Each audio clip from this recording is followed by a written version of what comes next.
کربلا کی دوپہر کے بعد کی رکت انگیز داستان سننے سے پہلے ایک لرزہ خیز اور دردناک منظر نگاہوں کے سامنے لائیے۔ صبح سے دوپہر تک خاندان نبوت کے تمام چشم و چراغ جملہ اعوان و انصار ایک ایک کر کے شہید ہو گئے۔ سب نے دم رخصت دل کی زخمی سطح پر ایک نئے داغ کا اضافہ کیا۔ ہر تڑپتی ہوئی لاش کی آخری ہچکچیوں پر امام مقام میدان میں پہنچے، گود میں اٹھایا، خیمے تک لائے، زانوں پہ سر رکھا اور جانثار نے دم توڑ دیا۔ نظر کے سامنے جن لاشوں کا انبار ہے، ان میں جگر کے ٹکڑے بھی ہیں اور آنکھ کے تارے بھی، بھائی اور بہن کے لاڈلے بھی ہیں اور باپ کی نشانیاں بھی۔ ان بے گور و کفن جنازوں پر کون ماتم کرے، کون آنسو بہائے اور کون جلتی ہوئی آنکھوں پر تسکین کا مرہم رکھے۔ تنہا ایک حسین اور دونوں جہاں کی امیدوں کا ہجوم ایک عجب درد انگیز بے بسی کا عالم ہے۔ قدم قدم پر نئی قیامت کھڑی ہوتی ہے، نفس نفس میں علم و اندو کے نئے پہاڑ ٹوٹے ہیں۔ دوسری طرف حرم نبوت کی خواتین ہیں، رسول اللہ کی بیٹیاں ہیں، سوگوار مائیں اور آشفتہ حال بہنیں۔ ان میں وہ بھی ہیں جن کی گود خالی ہو چکی ہیں، جن کے سینے سے اولاد کی جدائی کا زخم رس رہا ہے، جن کی گود سے شیرخوار بچہ بھی چھین لیا گیا ہے، اور جن کے بھائیوں، بھتیجوں اور بھانجوں کے بے گور و کفن لاشیں پڑی ہوئی ہیں۔ روتے روتے آنکھوں کا چشمہ سوکھ گیا ہے، تن نیم جاں میں تڑپتے کی سکت باقی نہیں رہ گئی۔ عورت ذات کے دل کا اب کینہ یوں ہی نازک ہوتا ہے، ذرا سی ٹھیس تو برداشت نہیں کر سکتا، آج پر آج پہاڑ ٹوٹ پڑے ہیں۔ سب کے سب جام شہادت نوش کر چکے، اب تنہا ایک ابن حیدر کی ذات باقی رہ گئی ہے، جو لٹے ہوئے قافلے کی آخری امید گاہ ہے۔ آہ، اب وہ بھی رخت سفر باندھ رہے ہیں۔ خیمے میں ایک کہرام برپا ہے، کبھی بہن کو تسکین دیتے ہیں، کبھی شہر بانو کو تلقین فرما رہے ہیں، کبھی لخت جگر عابد بیمار کو گلے لگاتے ہیں، کبھی کمسن بہنوں اور لاڈلی شہزادیوں کو یاس بھری نگاہوں سے دیکھ رہے ہیں۔ امید و بیم کی کشمکش ہے، فرض کا تصادم، خون کا رشتہ من کھینچتا ہے، ایمان مقتل کی طرف لے جانا چاہتا ہے۔ کبھی یہ خیال آتا ہے کہ ہمارے بعد اہل خیمہ کے کیا حل ہوگا، پردیس میں حرم کی یتیموں اور بیواؤں کے ساتھ دشمن کیا سلوک کریں گے۔ دوسری طرف شوق شہادت دامن گیر ہے، ملت کی تطہیر اور حمایت حق کا فرض نیزوں پر سر چڑھ کے آواز دے رہا ہے۔ بالاخر اہل بیت کے ناخدا، کعبے کے پاسبان، آنا جان کی شریعت کے محافظ حضرت امام بھی اب سر پر کفن باندھ کر رن میں جانے کے لیے تیار ہو گئے ہیں۔ اہل حرم کو تڑپتا، بلکتا اور سسکتا چھوڑ کر حضرت امام سے باہر نکلے اور لشکر عادات کے سامنے کھڑے ہو گئے۔ اب ذرا سا ٹھہر جائیے اور آنکھیں بند کر کے منظر کا یہ جائزہ لیجئے۔ ساری داستان میں یہی وہ مقام ہے جہاں انسان کا کلیجہ شک ہو جاتا ہے، بلکہ پتھروں کا جگر بھی پانی ہو کر بہنے لگتا ہے۔ 3 دن کا ایک بھوکا پیاسا مسافر تن تنہا 22,000 تلواروں کے نرغے میں ہے۔ دشمنوں کا خون ریز یلغار چاروں طرف سے بڑھتی چلتی آ رہی ہے۔ دروازے پر اہل بیت کی مستورات اشک بار آنکھوں سے منظر دیکھ رہی ہیں۔ منٹ منٹ پر درد غم کا اتھا ساگر میں دل ڈوبتا جا رہا ہے، کبھی منہ سے چیخ نکلتی ہے، کبھی آنکھیں چپک جاتی ہیں۔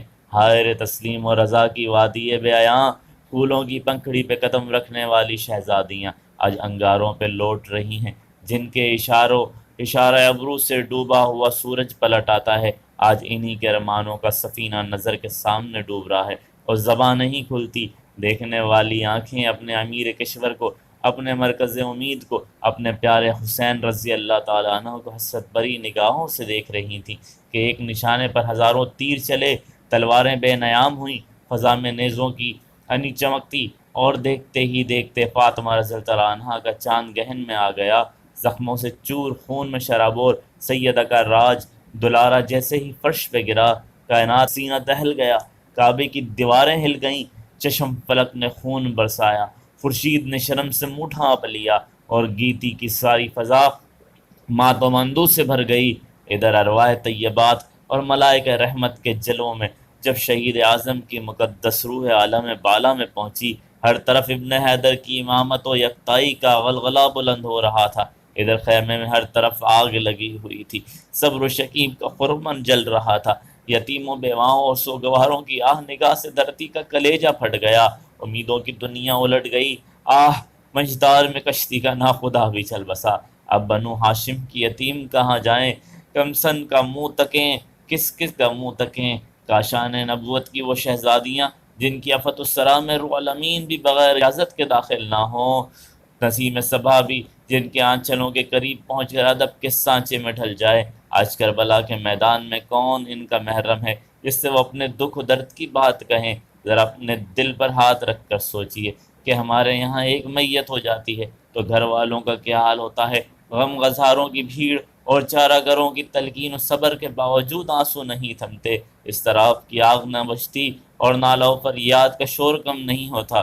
پھر کربلا کے میدان میں حرم کی ان سوگوار عورتوں پر کیا گزری ہوگی جن کے سامنے بیٹوں، شوہروں اور عزیزوں کی لاشوں کا انبار لگا ہوگا، جو غم گساروں اور شریک حال ہمدردوں کی جرمٹ میں نہیں، خون خوار دشمنوں اور سفاک درندوں کے نرغے میں تھے۔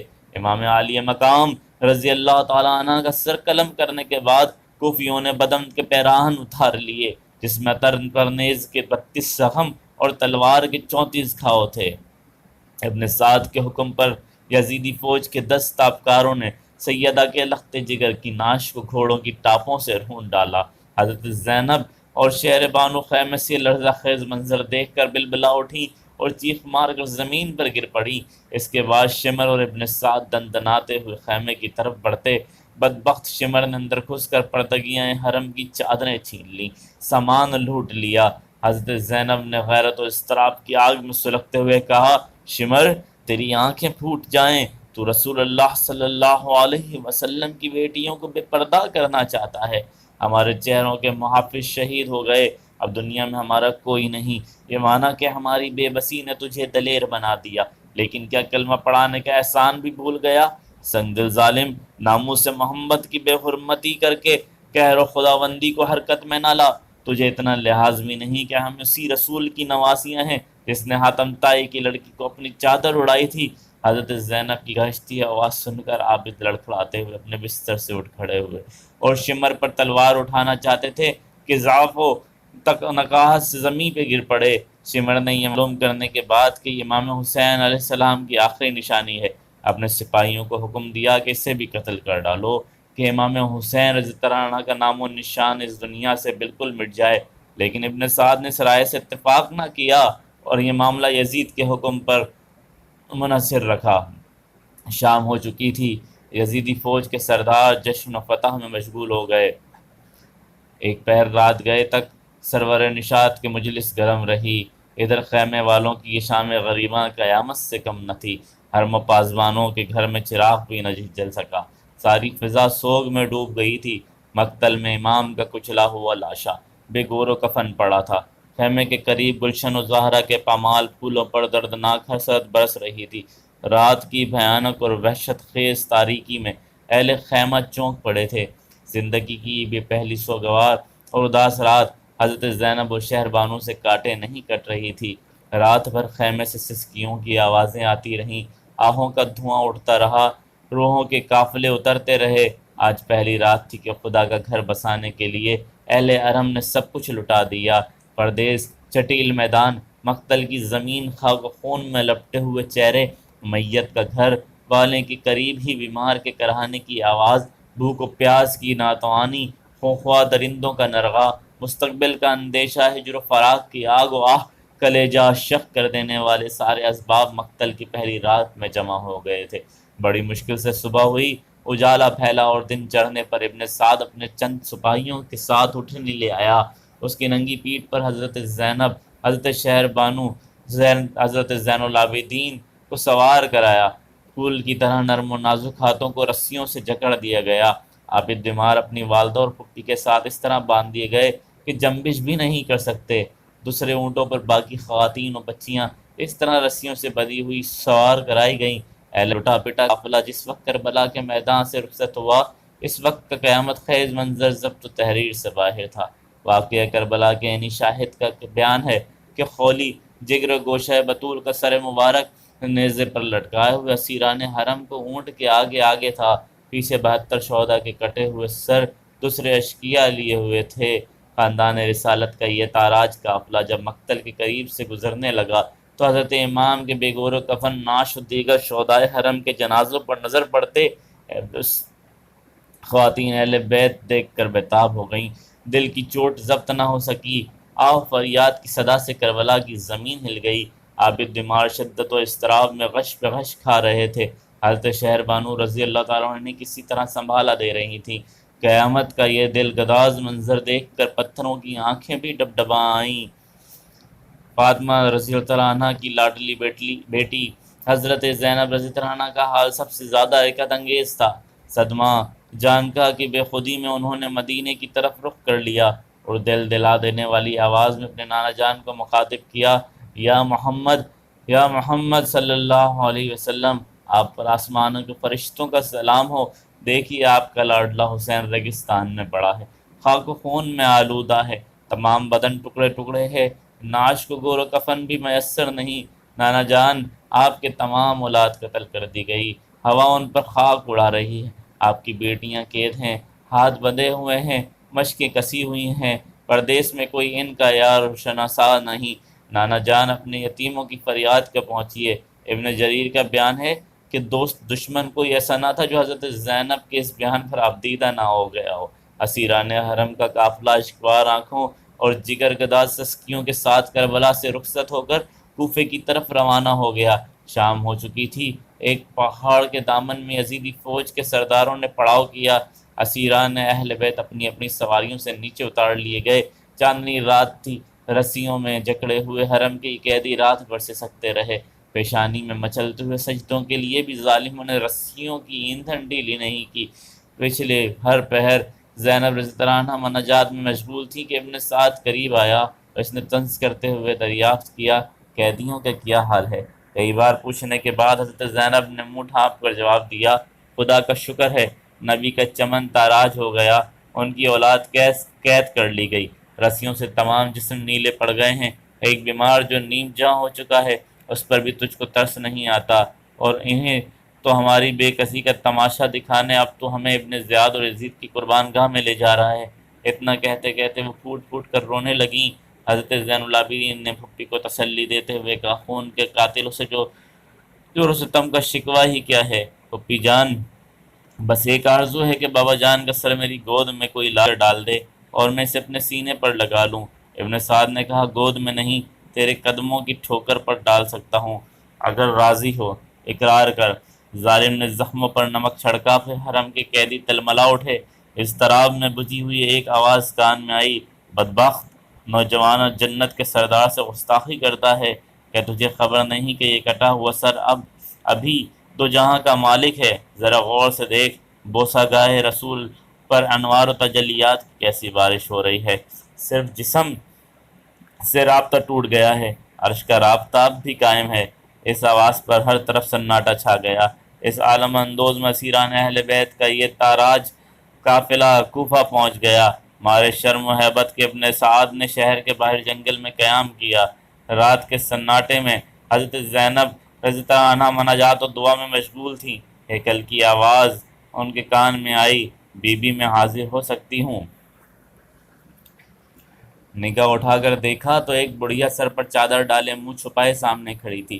اجازت ملتے ہی قدم پر گر پڑی اور دست و بستہ عرض کیا، میں غریب و محتاج عورت ہوں، بھوکے پیاسے آل رسول کے لیے تھوڑا کھانا اور پانی لے کر حاضر ہوئی ہوں، بی بی میں غیر نہیں ہوں۔ ایک مدت تک شہزادی رسول سیدہ فاطمہ الزہرا رضی اللہ عنہا کی کنیزی کا شرف حاصل ہو رہا۔ یہ زمانے کی بات ہے جب سیدہ کی گود میں ایک ننھی منی بچی تھی جس کا نام زینب تھا۔ حضرت زینب نے اولتے ہوئے جذبات پر قابو پا کر جواب دیا، تو نے اس جنگل اور پردیس میں ہم مظلوموں کی مہمان نوازی کی، ہماری دعائیں تیرے ساتھ ہیں، خدا تجھے دارین میں خوشی عطا فرمائے۔ بڑھیا کو جب معلوم ہوا کہ یہی زینب رضی اللہ عنہا ہیں تو چیخ مار کر گلے سے لپٹ گئی اور اپنی جان بنت رسول کے قدموں پر نثار کر دی۔ عشق و اخلاص کی تاریخ میں ایک نئی شہید کا اضافہ ہوا۔ دوسرے دن ظہر کے وقت اہل بیت کا لٹا ہوا قافلہ کوفے کی آبادی میں داخل ہوا۔ بازاروں میں دونوں طرف سنگ دل تماشائیوں کے ٹھٹ لگے ہوئے تھے۔ خاندان نبوت کی بیویاں شرم و غیرت سے گڑی جا رہی تھیں، سجدے میں سر جھکا لیا کہ معصوم چہروں پر غیر محرم کی نظر نہ پڑ سکے۔ غفور و غم سے آنکھیں اشکبار تھیں۔ دل رو رہے تھے۔ اس احساس سے زخموں کو ٹھیس اور بڑھ گئی تھی کہ کربلا کے میدان میں قیامت ٹوٹنی تھی، ٹوٹ گئی۔ اب محمد عربی صلی اللہ علیہ وسلم کی ناموس کو گلی گلی پھرایا جا رہا تھا۔ کلمہ پڑھنے والے میت کے غیر و دفن ہو گئی تھی۔ خوشی کے جشن میں سارا کوفہ ننگا ناچ رہا تھا۔ ابن زیاد کے بے غیرت سپاہی فتح کا نعرہ بلند کرتے ہوئے آگے آگے چل رہے تھے۔ جب اہل بیت کی سواری قلعے کے قریب پہنچی تو ابن زیاد کی بیٹی فاطمہ اپنے منہ پر نقاب ڈالے ہوئے باہر نکلی اور خاموش دور کھڑی حسرت کی نظر سے یہ منظر دیکھ رہی تھی۔ ابن زیاد اور شمر کے حکم سے سیدانیاں اتاری گئیں۔ عابد دمار اپنی والدہ اور پھپھی کے ساتھ باندھے ہوئے تھے۔ ادھر بخار کی شدت سے ضعف و ناتوانی انتہا کو پہنچ گئی تھی۔ اونٹ سے اترتے وقت غش آ گیا اور بے حال ہو کر زمین پر گر پڑے۔ سر زخمی ہو گیا، خون کا فوارہ چھوٹنے لگا۔ یہ دیکھ کر حضرت زینب رضی اللہ تعالیٰ عنہا بےتاب ہو گئیں۔ دل بھر آیا، ڈب ڈباتی آنکھوں کے ساتھ کہنے لگیں، آل فاطمہ میں ایک ہی عابد بیمار کا خون محفوظ رہ گیا تھا، چلو اچھا ہوا کوفے کی زمین پر یہ قرض بھی ادا ہو گیا۔ ابن زیاد کا دربار نہایت تزک و احتام سے آراستہ گیا تھا۔ فتح کے نشے میں سرشار تخت پر بیٹھا ہوا ابن زیاد اپنی فوج کے سرداروں کی زبانی کربلا کا واقعہ سن رہا تھا۔ سامنے ایک تشت میں امام عالی مقام کا سر مبارک رکھا تھا۔ ابن زیاد کے ہاتھ میں ایک چھڑی تھی۔ وہ بار بار حضرت امام کے قبائے مبارک کے ساتھ گستاخی کرتا اور کہتا جاتا تھا کہ اس منہ سے خلافت کا دعوے دار تھا۔ دیکھ لیا قدرت کا فیصلہ، سر بلند ہوا، باطل کو ذلت نصیب ہوئی۔ صحابی رسول حضرت زید ابن ارقم رضی اللہ عنہ اس وقت دربار میں موجود تھے۔ ان سے یہ گستاخی دیکھی نہ گئی۔ جوش و عقیدت میں چیخ پڑے، ظالم یہ کیا کرتا ہے، چھڑی ہٹا لے، نسبت رسول کا احترام کر۔ میں بار بار سرکار کو اس چہرے کا بوسہ لیتے ہوئے دیکھا ہے۔ ابن زیاد نے غصے سے پیچوتاب کھاتے ہوئے کہا، اگر تو ساوی رسول نہ ہوتا تو میں تیرا سر قلم کروا دیتا۔ استغفر اللہ۔ اس قسم کے واقعات میرے حسین کے قافلے کے ساتھ ہوئے۔ باقی انشاءاللہ عز و جل ہم آپ کو دوسری قسمیں سنائیں گے۔